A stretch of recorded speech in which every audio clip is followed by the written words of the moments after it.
रायगडच्या खापोली शहरातील रहाटवाडे साईबाबा नगरमध्ये सामाजिक कार्यकर्ते आणि शिंदे शिवसेनेच्या नगरसेविका मानसी काळोखे यांचे पती तसेच आमदार महेंद्र थोरवे यांचे समर्थक मंगेश काळोखे यांची दिवसाढवळ्या धारदार शस्त्रानं हत्या करण्यात आली। पोलिसांनी या प्रकरणी 9 आरोपींना अटक केली आहे। मात्र उर्वरित आरोपीवरही कठोर कारवाई व्हावी अशी मागणी आमदार थोरवे यांनी केली। 29 डिसेंबरला साईबाबा नगर ते खोपोली पोलीस स्टेशन मोर्चाद्वारे या मागणीसाठी जनतेला आवाहन करण्यात आलंय। स्वर्गीय मंगेश काळोखे यांना साईबाबा नगर येथे भावपूर्ण श्रद्धांजली देखील वाहण्यात आली। 26 तारखेला मंगेश काळोखे हा माझा अतिशय जवळचा सहकारी यांची क्रूरपणे निर्गुणपणे हत्या करण्यात आलेली आहे। त्यानंतर आज जवळजवळ तिसरा दिवस आहे। 7 ते 8 आरोपी पोलिसांनी त्या ठिकाणी अटक केलेली आहे। सीसीटीव्ही मध्ये मारणाऱ्यापैकी 3 आरोपी त्या ठिकाणी अरेस्ट करण्यात आलेले आहेत। या संदर्भात जी संपूर्ण तक्रार मंगेशच्या परिवाराने या ठिकाणी देण्यात आलेली आहे। राष्ट्रवादीच्या कार्यकर्त्यांनी पराजयाचा वचपा म्हणून मंगेशची निर्गुणपणे हत्या करण्यात आली। रवी देवकर, त्याची मुले आणि तिथले काही मुलांना बरोबर घेऊन सुधाकर घारे, भरत भगत यांनी हा प्लान करून मंगेशची निर्गुणपणे हत्या करण्यात त्या ठिकाणी आलेली आहे। आज 6 का 7 आरोपी 8 आरोपी जवळजवळ कोर्टामध्ये हजर केलेले आहेत। 5 जानेवारीपर्यंत त्यांना पोलीस कस्टडी त्या ठिकाणी घेण्यात आलेली आहे। परंतु जे ह्यातले मुख्य आरोपी आहेत हे अजून फरार आहेत। त्यांचं प्लॅनिंगमध्ये त्या ठिकाणी त्यांनी केलेलं आहे आणि म्हणून आम्ही आज सगळे आता साईबाबा नगरला आम्ही सगळे त्या ठिकाणी चाललेलो आहोत। त्यानंतर उद्या सायंकाळी 5 वाजता आम्ही साईबाबा नगर ते खोपोली पोलीस स्टेशन पर्यंत मंगेशची क्रूरपणे निर्गुण जी हत्या केलेली आहे त्याच्या निषेधार्थ त्या ठिकाणी आम्ही पोलीस स्टेशन पर्यंत आम्ही कॅन्डल मार्च त्या ठिकाणी काढणार आहोत।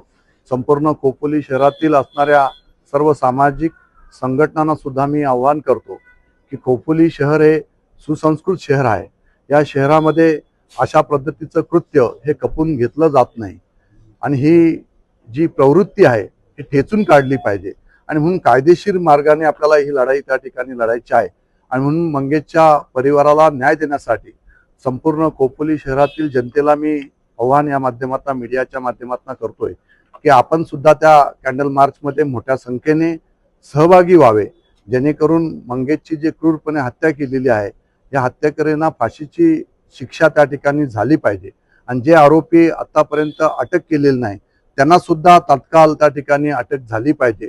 राष्ट्रवादीच्या वरिष्ठ नेत्यांकडून पोलिसांवर त्या संदर्भात दबाव तंत्राचा वापर सुरू केलेला आहे की त्यांना अटक करू नये, त्यांना त्यातनं निर्दोष त्या ठिकाणी बाहेर काढावं अशा पद्धतीचा पोलिसांवर त्या ठिकाणी दबाव टाकला जात आहे।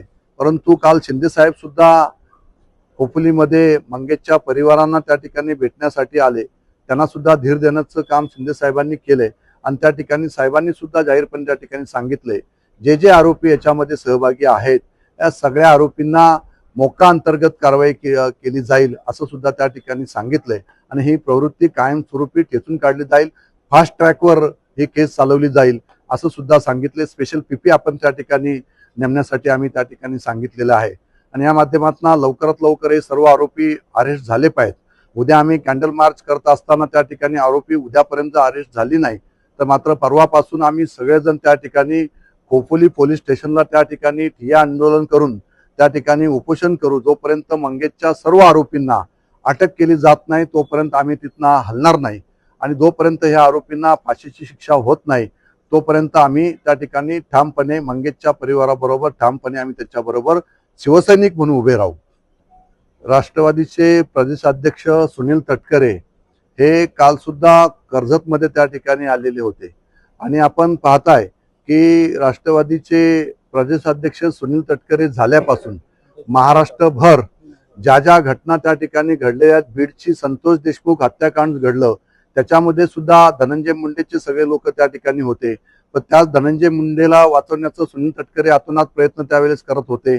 त्याच्यानंतर आपण पाहिलं की तो सूरज चव्हाण त्यांनी सुद्धा हिंदू संघटनेच्या एका पदाधिकाऱ्याला मारहाण केलेली होती. त्याला सुद्धा वाचवण्याचं काम सुनील तटकरे करतायत.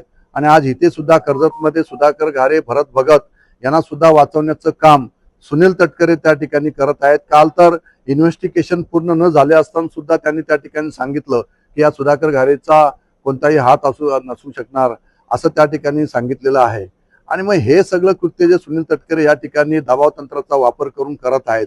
खरं तर हे ज्या सगळ्या जर आपण महाराष्ट्रातल्या केसेस पाहिल्या तर आमच्या रायगडमध्ये सुद्धा सुनील तटकरेच्या रूपाने आका तयार झालाय की काय असं आता आम्हाला त्या ठिकाणी वाटायला लागलेलं आहे. आणि म्हणून आम्ही सगळेच आमदार, मी सगळ्या आमदारांशी आमच्या शिवसेनेच्या चर्चा करतोय की आम्ही सगळेच आपण या 2 दिवसामध्ये आम्ही देवेंद्रजी फडणवीस साहेबांना, मुख्यमंत्र्यांना त्या ठिकाणी भेटणार आहोत, उपमुख्यमंत्री शिंदे साहेबांना भेटणार आहोत आणि यांच्या सगळ्यांच्यावर कठोर कारवाई केली पाहिजे असं आम्ही त्या ठिकाणी त्यांना त्या ठिकाणी सांगणार आहोत. साहेब, आता जी पदाधिकाऱ्यांची बैठक ज्या पद्धतीने काल क्रूरपणे मंगेशची हत्या झालेली आहे, पदाधिकाऱ्यांना धीर देण्याचं काम आम्ही शिवसैनिक म्हणून त्या ठिकाणी एकत्रपणे आलो आहेत. मंगेशची जी हत्या झालेली आहे त्याच्या परिवाराला आपण सगळ्यांनी सपोर्ट त्या ठिकाणी एकत्रपणे त्या ठिकाणी केला गेला पाहिजे.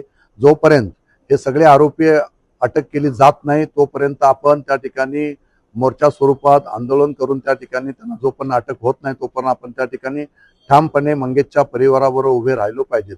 आणि म्हणून आता आम्ही सगळेच जण त्या ठिकाणी त्याच्या परिवाराला पुन्हा एकदा भेटण्यासाठी रोज माझे सगळे नगरसेवक असतील, नगराध्यक्ष असतील, सगळेच जण सातत्याने त्याचा पाठपुरावा करतील. जोपर्यंत यांना अटक केली जात नाही तोपर्यंत आम्ही ठामपणे त्या ठिकाणी मंगेशच्या परिवारावर उभे आहोत. आणि कायमस्वरूपी पुढे सुद्धा यांना फाशीच्या शिक्षेपर्यंत पोहोचवलं जात नाही तोपर्यंत आम्ही सगळे शिवसैनिक त्या ठिकाणी शांत बसणार नाही.